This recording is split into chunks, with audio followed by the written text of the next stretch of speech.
What the zlurp had told us touched me to the core. It was impossible. It couldn't be true.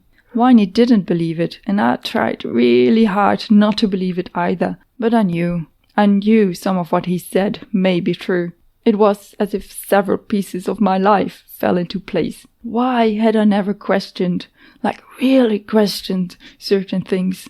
Trust?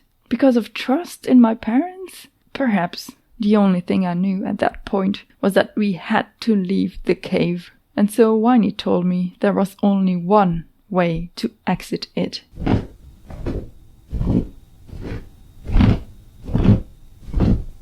This is Nadec, my adventure, written down in a better way than I can tell it.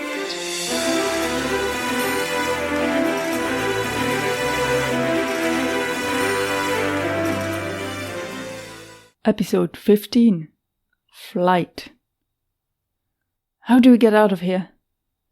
Nadec walked away from the room where Blackie burped the zlurp back to unconsciousness. She kept her stride firm, heartbeat loud in her own ears. A glance to Wyny confirmed he was keeping up. You believe him? Do you not believe we should discuss what he said? Think about it properly. You know he could have been lying. She shook her head, stopping to allow Kitty to jump on her shoulders. The things the zlurp had said. She wished she didn't believe. It had rattled her to the core. She tried hard to hang on to calmness, but in reality she felt on the brink of hysterics. She hadn't felt like this in 3 years. No, don't think about that as well. We can't assume he was lying. There's too much at stake. I'll have to let you find your own way back. This statement made her even more upset. Her perfect record broken, at least from her point of view. They entered the main caves. Sadness grew on top of the other emotions. In that brief time, she'd gotten attached to this place. It's too dangerous for you to come with me. My employers would kill me if I let you. They probably already do after your disappearance. Oh. She stopped, staring out over the water. Could they be the ones behind this? If what he said was true? Any other time, the intensity on Wyny's face would have diverted her mind elsewhere. This was not the time for such thoughts, though. No, that wouldn't make sense. She frowned.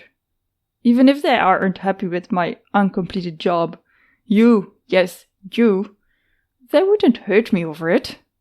She snorted at her ridiculousness. It sounded fake to her own ears. Come on, pull it together. Keep making jokes. Don't let this get to you. You realize I will refuse to let you go on without me, are you not? Are you trying to be the valiant hero? The knight in the night? The man who rescues all? The prince on the white horse rescuing the damsel in distress? She'd meant for it as a joke, but it came out sounding bitter and annoyed. I'll have you know, I am the one who saves people here, buddy. I am the one that named the Red Knight. I am the one they sent out to find missing people and do everything to get them back. She wanted to shout, but couldn't. Instead, her voice broke. The tears on her face were like a betrayal to the brave mask she worked so hard to keep. They gave the responsibility to me, so don't you think you can just come marching in and take over? I've been doing fine these past years by myself, and I will keep on doing fine. Even if there's someone out there who wants to capture me or kill me because they wrongly believe I am some heir from a dead country. Bullshit. My parents were noble people. They were the best people. This is all horse shit. She inhaled, but couldn't. Instead, it became a broken sob. She turned away from him, keen to pick up Kitty. But Kitty was already on her shoulders. "It is all right, Nadec. It is all right. I will not leave you. We will figure this out together. Your employers can go eat goat dung." A sniffle giggle escaped her. Wyny didn't swear often. He enveloped her in his nice, strong arms. She returned the hug without hesitation. It had been too long since she had human contact like this. She allowed the tears, for now. Kitty jumped off her shoulders, but kept making an 8 in between her ankles, headbutting and meowing. "We don't have time for this." Forcing a stop to her pathetic behavior, she pulled away from Wyny. His reluctance was obvious when he released her. The nod was confident. "I still am not completely convinced if we should go. I do not trust that creature. But—" he held his hand up as she was about to protest. "I trust your judgment. We should be going. What shall we do with the zlurp?" "Leave him.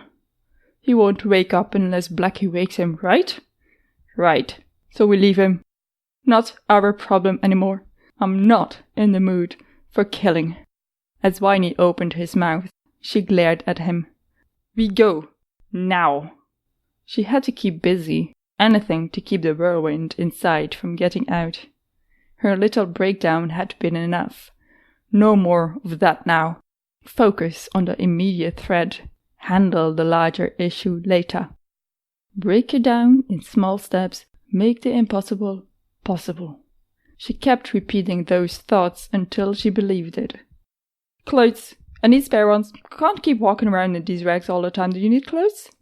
Nadec didn't wait for his reply. She walked off straight away towards the room with the abandoned clothes. Many of those were not better than rags, but she selected several decent-looking shirts, a skirt and trousers which might fit her. She made a bundle out of them and did the same for Wyny. When she came back to the main chamber, after enjoying the luxury of the bathroom and its small waterfall one last time, Wyny looked ready to go. He had collected their blankets and put Kitty's harness on. Blackie wagged her tail, panting with split tongue out. The sight of her companions, one human, two non-human animals, stirred something, as a ray of sunlight banishing a dark cloud. "How poetic! Thought of that yourself?" She did not appreciate her own self-mocking thought, but couldn't help the sarcasm. "All good to go, I guess. Where's the exit?" "Well, that is something I have not been able to tell you yet. There is no exit." "What? How?" "Let me finish. There is no exit we can navigate through with ease. Thus, we fly." "We fly." Her voice was flat in every way. She looked from Wyny to Blackie. The dragon winked. "Oh, no. Can she even carry us all? She's not matured yet. She's still little." At that, Blackie puffed up, standing tall with her chest out, front leg straight but ass down, sitting like a proud cat. Nadec had to admit the dragon was not small, although not as large as Nadec had imagined dragons to be. She supposed that would fit on the animal's back. Flying on a dragon. That could divert her mind for a bit. It could also make their journey easier. Not wanting to speak, for fear of a tremble in her voice, she glanced at Wyny. The man had a grin on his face. Of course, he'd flown before when she was unconscious. He gestured in a polite way. She shoved his bundle of clothes in his outstretched hand. She hoped he knew how much of an art it was, making a perfect and solid package out of clothes. Blackie ducked down, positioning one of her legs so it made a step. When Nadec settled down on the dragon's back, Kitty jumped and settled in front of her. Wyny climbed up and got very cozy behind her. She supposed the wings and all made things a bit awkward. The dragon was pleasantly warm underneath her, Wyny pleasantly warm behind her, and almost felt like a massive, supersized horse, without the hair and the smell. Before Nadec could prepare herself, a jump and flap of the wings took them off the ground. The lurch tickled her tummy. They soared over the water into a tunnel at the end of the lake. Blackie maneuvered around the cave's obstacles higher and lower, fast and slow. The bioluminescence a brilliant blue against the dark rock. Unlike before, she now noticed other colors too. The unfamiliar yet incredible sensation of flying on a mythical winged beast was enough to make Nadec forget about everything else for the moment. Then they exited into daylight. Nadec's breath stopped in amazement. You have been listening to Nadec, Chapter 15, Flight, narrated by myself, Nadec, adventured by and lived through by Nadec, written in a better way than I can tell it by Astrid Jeff. Don't go just yet. We've got bloopers coming up. Before we get to those, we just want to say that if you head over to astridjeff.com, you can find transcripts and full chapters of this podcast. Even more, you can find the unedited draft of Nadec at least up to 15 chapters further than the podcast goes. So, if you're keen to know how the story continues, you have the option to go and read. Find us on Twitter at AstridJeff and at Nadec and Kitty. If you like this show and would like to support it, a good way to do that is share it around to everyone you know. An even better way is to rate and review it on iTunes or whichever podcatcher you use. Don't forget to follow the show or subscribe for free. How'd you get... She kept her stride firm, heartbeat loud in her heartbeat.